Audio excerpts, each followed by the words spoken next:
예, 더운 7월을 지나 드디어 본격적인 무더운 8월이 왔습니다. 여전히 덥습니다. 여러분 올 여름 또 잘 익어가고 계십니까? 네. 보통 익어간다는 말은 제맛이 들어간다라는 뜻이 있습니다. 맛 들어간다라고 말하죠. 이 무더운 땡볕 아래에서 과일들이 잘 익어가야 깊은 맛을 낼 수가 있습니다. 깊은 맛을 내야 참 가치가 인정받게 된다는 거죠. 쉼과 안식이 필요한 이 무더운 계절에 우리 성도님들의 영혼도 하나님의 은혜 가운데 깊이 익어져가 삶의 자리에서 아름다운 하나님의 맛을 내는 여러분 되기를 간절히 축복합니다.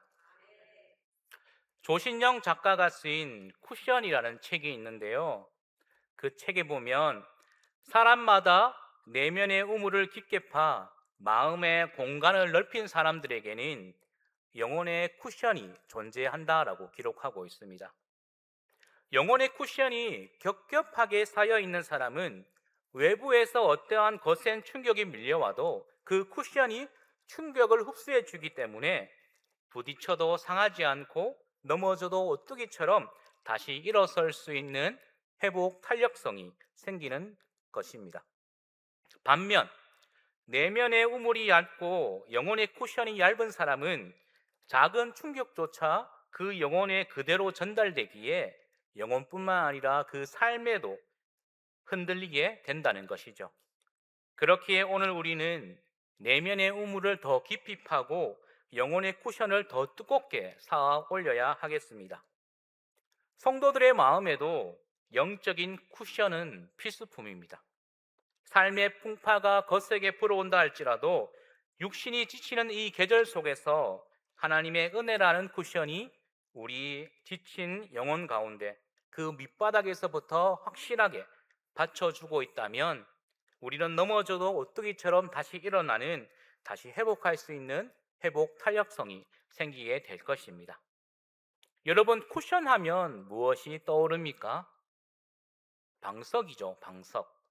저는 이 조신영 작가가 집필한 이 쿠션을 기도의 방석, 예배의 방석으로 해석하고자 합니다. 하나님의 자녀에게는 하나님이 친히 준비하신 영혼의 쿠션이 있습니다. 성도의 삶에 기도의 방석과 예배의 방석이 얼마나 깊고 넓게 또 부드럽게 쌓여 있느냐에 따라서 우리가 상황과 성편에 끌려다니는 그러한 인생이 아니라 모든 상황 속에서 참된 자유를 누리는 인생이 되게 될 줄 믿습니다. 여러분들의 마음속에 하나님께서 쌓아주시는 이 영혼의 쿠션이 존재하기를 간절히 소망합니다. 오늘 본문 속 이스라엘 백성들을 보시기 바랍니다. 앞서 느헤미야 8장에는 성벽 재건을 마친 그들이 수문 앞 광장에 모여서 하나님을 예배합니다. 학사 에스라가 하나님의 율법책을 펼쳐드는 순간 백성들의 마음속에 거대한 영적 대지진이 일어나는데요. 하나님의 말씀이 이 굳어버린 백성들의 마음을 두드렸고 완전히 무너뜨렸습니다. 그리고 그 무너진 마음 틈에 어떻습니까? 거룩한 부흥이 찾아왔다는 것이죠. 그날 수문 앞 광장에서 드렸던 예배는 달랐습니다. 백성들은 말씀 앞에서 가슴을 치며 눈물을 흘렸던 것이죠. 특별히 그들의 마음을 강력하게 흔든 말씀이 있었는데요. 그것은 바로 초막절을 기억하여 지키라라는 선포였습니다. 이스라엘 백성들에게 이 초막절은 어떠한 절기입니까? 40년 이 척박한 광야 길 동안 우리를 먹이시고 입히시고 구름 기둥과 불 기둥으로 보호하신 하나님의 은혜를 기억하는 감사의 시간이었습니다. 가장 힘들었고 가장 결핍되었으나 하나님의 사랑으로 인해 가장 뜨거웠던 그 첫사랑의 현장, 바로 그날의 아름다움이었다는 것이죠. 여러분들에게도 이러한 시기와 장소가 있었을 것이라 생각됩니다. 가장 힘들었지만 누구보다 가장 많이 하나님을 만났던 그 아름다운 그 현장을 기억할 수 있기를 간절히 소망합니다. 포로로 살아가며 오랫동안 잊고 지냈던 그 첫사랑의 감격이 선포되는 하나님의 말씀 앞에서 자신들의 심령 속에 다시 불일 듯 일어나게 된 것입니다. 말씀을 통해 은혜를 회복한 이스라엘 백성들은 곧바로 나뭇가지를 가져다가 지붕 위에 뜰 안에 성전들과 수문앞 광장에 초막을 치고 일주일 동안 감격의 초막절을 지키게 되는데요. 광야에서 우리의 조상들을 지켜주셨던 하나님의 그 은혜를 기억하고 그때의 하나님이 아니라 지금 나를 지켜주시는 하나님의 은혜를 다시 몸으로 체험하고 순종했던 것입니다.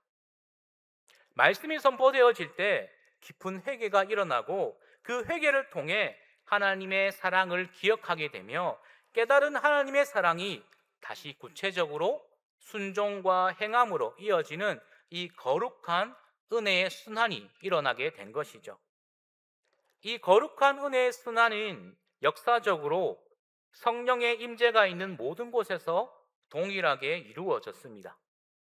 1907년 평양 장대현 교회에 성령의 강한 바람이 불어오자 어떻게 됩니까? 성도들의 깊은 회개가 터져 나왔고 그 회개는 삶의 거룩한 변화와 행함으로 이어지게 되었습니다. 오늘 저와 여러분의 삶 속에도 바로 이 아름다운 은혜의 순환이 다시 일어나기를 주님의 이름으로 간절히 축원합니다. 오늘 말씀 본문을 보도록 하겠습니다. 본문 30절 말씀을 다 함께 읽어보겠습니다. 본문 30절입니다. 그러나 주께서 그들을 여러 해 동안 참으시고 또 주의 선지자들을 통하여 주의 영으로 그들을 경계하시되 그들이 듣지 아니하므로 열방 사람들의 손에 넘기시고도. 아멘. 이스라엘 백성들은 성벽을 재건한 후에 자신들이 지나온 과거 역사를 더듬어 보며 깊이 회개하기 시작합니다. 그들이 가만히 자신들의 역사를 되짚어 보니 하나님께서는 그들이 죄를 지을 때마다, 조상들이 죄를 지을 때마다 선지자들을 보내셔서 참으시고 또 참으시며 수없이 경고의 신호를 보내셨다는 거죠. 운동 경기를 치면 어떻습니까? 심판이 운동선수가 퇴장당하지 않도록 어떻게 합니까? 옐로우 카드를 먼저 꺼내듭니다. 그래서 너는 옐로우 카드를 받았으니까 깨우쳐서 다시 돌아올 기회를 주는 거죠. 그러나 이스라엘 백성들은 어떠했습니까? 하나님의 경고의 신호를 무시했습니다. 많은 옐로우 카드를 보이셨음에도 불구하고 자신들의 고집과 무지함으로 그 은혜의 손길을 짓밟고 외면해 버렸다는 것이죠. 그 결과가 무엇입니까?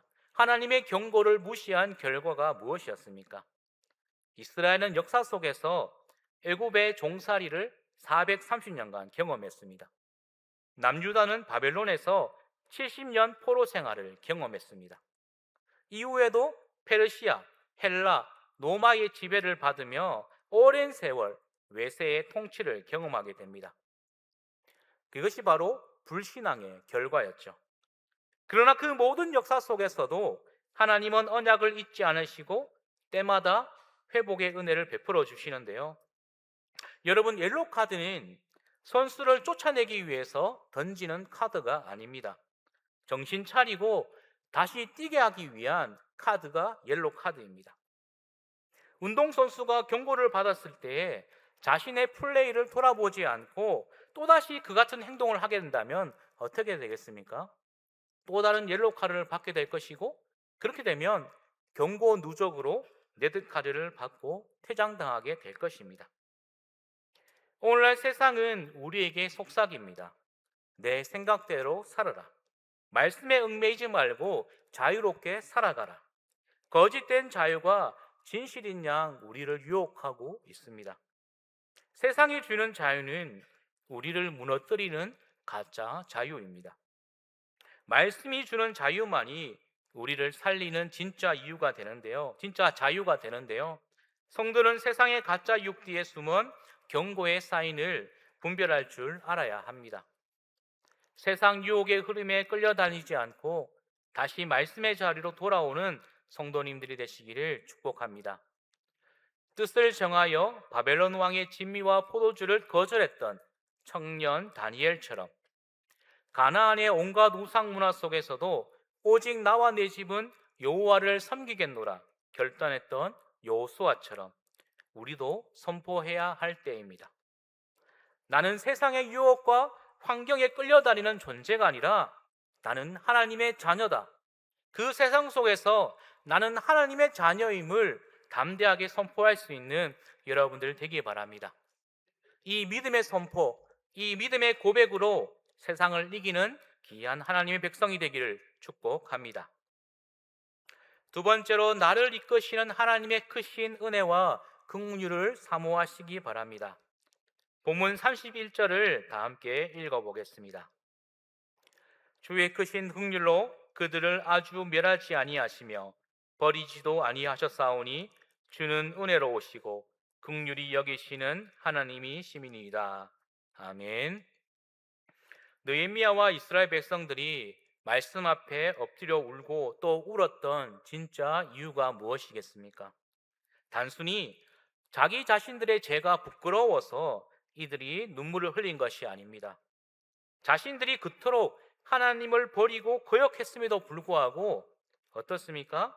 하나님께서는 자신들을 끝까지 버리지 아니하셨다는 그 크신 긍휼과 은혜를 온몸으로 깨달았기 때문입니다. 그래서 그들은 눈물로 회개한 것입니다. 우리의 인생과 신앙생활을 돌아보면 우리는 늘 업 앤 다운, 이 업 앤 다운을 가지고 있는데요. 은혜 받고 성령 충만할 때에는 어떻습니까? 세상 모든 것을 이길 것처럼 영적으로 업되어 있지만 조그만한 인간과의 상처나 환경의 시련이 찾아오면 금세 낙심하여 뒷걸음치는 다운되는 인생이 우리의 솔직한 모습입니다. 우리는 주일 예배 때 아멘하며 뜨겁게 은혜를 받고 믿음의 결단을 하며 성전 문을 나섭니다. 이제 일주일 동안 정말 말씀대로 살아야지, 원수도 사랑하고 내 입술로 범죄하지 말아야지라고 결단합니다. 그런데 집으로 돌아가는 차 안에서 작은 말 한마디에 내 결단이 3초 만에 무너지는 경험을 다들 해보셨을 것입니다. 우리는 내 의지와 열심으로 하나님을 잘 섬기보려고 애를 씁니다. 그러나 내 힘으로 쥐어짜낸 열심은 쉽게 방전되고 결국 번아웃과 자책감으로 이어집니다. 내가 이것밖에 안 되나? 나는 안 되는 것인가? 여러분, 하나님은 우리에게 내 의지를 더 태워라, 내 열심을 더 보여봐라 라고 요구하지 않습니다. 오히려 내가 얼마나 나약한 존재인지를 겸손히 인정하고 나를 이끄시는 하나님의 강권적인 은혜의 손길에 내 삶을 온전히 내어 맡기기를 원하고 계시다는 것이죠. 여기서 우리가 반드시 깨달아야 할 영적 진리가 있습니다. 우리의 열심, 우리의 의지, 우리의 결단은 너무나 나약하다라는 것입니다. 그러므로 우리는 내 열심과 내 의지만으로 신앙생활을 하려고 애쓰기보다는 하나님의 크신 은혜와 긍휼에 내 삶을 온전히 맡기고 그 은혜에 이끌리는 삶을 살아가야 합니다.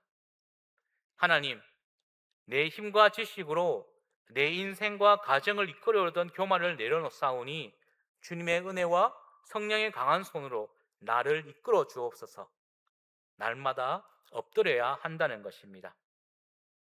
나를 사랑하시는 하나님의 강권적인 은혜에 이끌림을 받아 순종하며 걸어갈 때 도저히 내 힘으로 행할 수 없었던 영적인 회복과 부흥의 역사가 시작됨을 믿으시기를 축복합니다. 세 번째로, 나의 아픔을 작게 여기지 않으시는 하나님만을 바라보시기 바랍니다. 이어지는 32절 말씀을 다 함께 읽겠습니다. 32절 말씀입니다. 우리 하나님이여 광대하시고 능하시고 두려우시며 언약과 인자하심을 지키시는 하나님이여 우리와 우리 왕들과 방백들과 선지자들과 조상들과 주의 모든 백성이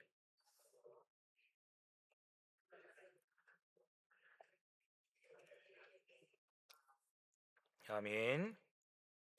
느헤미야는 파괴된 성벽과 지난 세월 동안 이방 민족들에게 짓밟혔던 공통의 역사를 생각할 때 가슴이 터지는 것 같은 아픔을 느꼈습니다. 그래서 하나님 앞에 머리를 숙이고 기도하는데요. 그 기도가 방금 읽은 32절 말씀입니다. 제발 우리가 받은 고통을 작게 여기지 마시고 우리를 불쌍히 여겨 주옵소서. 사랑하는 성도 여러분, 우리가 기억해야 할 사실은 하나님께서는 주의 자녀들이 당하는 고난과 눈물을 결코 작게 여기지 않으신다는 겁니다. 작게 여기지도 않으실 것이고 결코 외면하지도 않으신다라는 것입니다. 여러분들이 가정 안에 있는 말 못할 어려움들, 자녀들의 미래를 위해 밤마다 흘리는 기도의 눈물, 연약한 육신의 질병으로 인한 아픔과 경제적인 수고들, 우리 하나님은 이미 다 알고 계십니다. 다 아시는 분이 가만히 내비두겠습니까? 그렇지 않겠죠. 다 아시는 하나님께서는 가만히 계시지 않고 가장 선한 때, 가장 선한 방법으로 여러분들에게 역사하실 것입니다. 그렇기에 우리는 낙심할 것이 아니라 느헤미야처럼 우리의 모든 아픔을 가지고 하나님 앞으로 나아가시기 바랍니다. 그리고 하나님께 맡기는 결단을 내비치기 바랍니다. 질 브리스코가 쓴 곤고한 삶을 채우는 기념병 하나라는 책이 있습니다. 열왕기하 4장에 나오는 선지자 엘리사와 한 가난한 과부의 극적인 만남을 다룬 책인데요. 남편이 세상을 떠나고 남겨진 두 아들마저 빚 때문에 종으로 팔려가야 할 비참한 위기 속에 있는 이 과부에게 엘리사가 찾아옵니다. 과부는 엘리사를 찾아와 절규하기 시작되는데요. 그때 엘리사 선지자가 과부에게 묻습니다. 내 집에 무엇이 있느냐? 과부는 탄식하며 대답합니다. 작은 기름병 한 병 외에는 아무것도 없나이다. 그때 엘리사는 뜻밖의 명령을 내리게 되는데요. 너는 이웃들에게 가서 빈 그릇을 빌려오라. 조금 빌리지 말고 많이 빌려와서 내가 가진 그 작은 기름병으로 빌려온 그릇마다 기름을 부으라라고 명령합니다. 과부가 순종하여 기름을 붓기 시작하자 어떻게 됩니까? 작은 기름병에서 기름이 끊이지 않고 계속 흘러나와 가져온 모든 빈 그릇을 가득 채우는 기적이 일어나게 됩니다. 여러분들의 삶은 어떠합니까?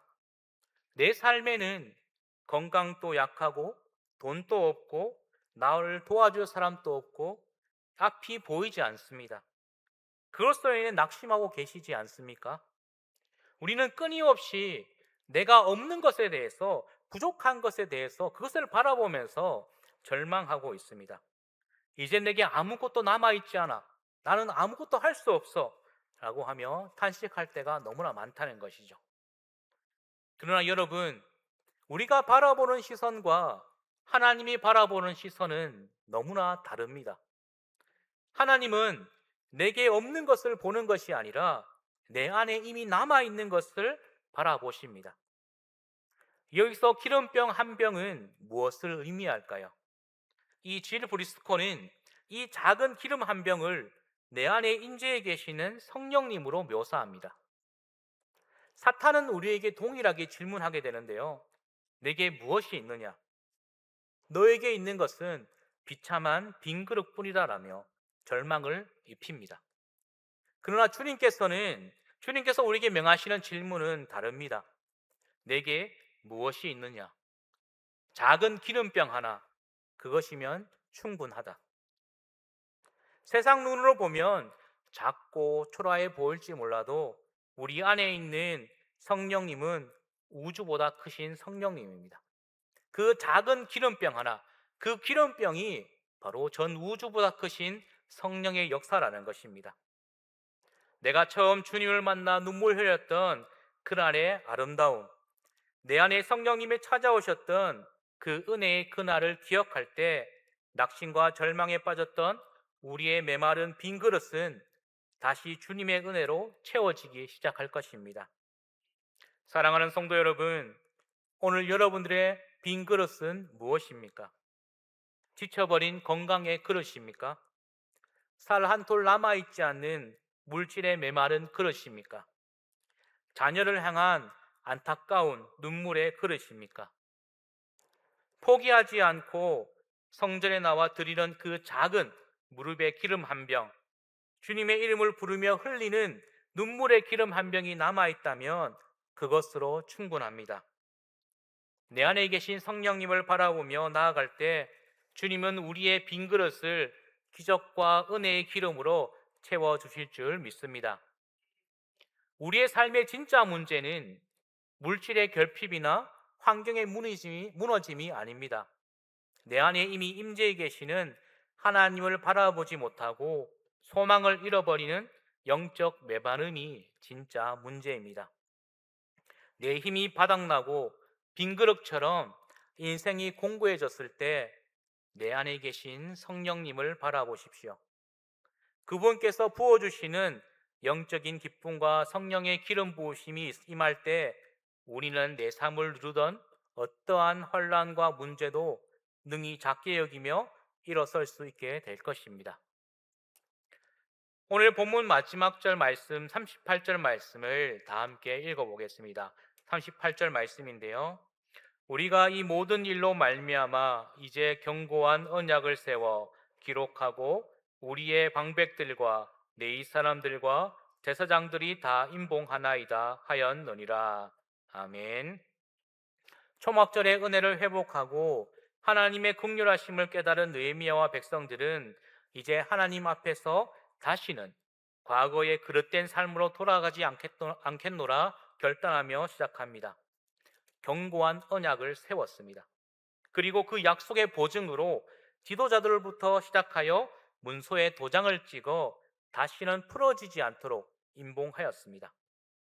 사도 바울 역시 로마서 14장 8절 말씀에 동일한 영적 결단을 고백하게 되는데요.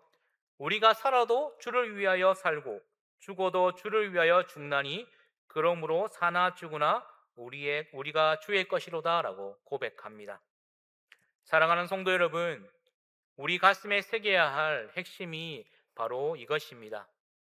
하나님께서 우리에게 베푸신 그 은혜와 감격을 기억한다면 이제 우리도 삶의 자리에서 하나님과의 견고한 언약을 다시 세워 나가야 합니다. 내가 사나 죽으나 나는 주의 것이다. 나는 이 거룩한 고백 위에 우리의 삶을 온전히 헌신하기를 간절히 소망합니다.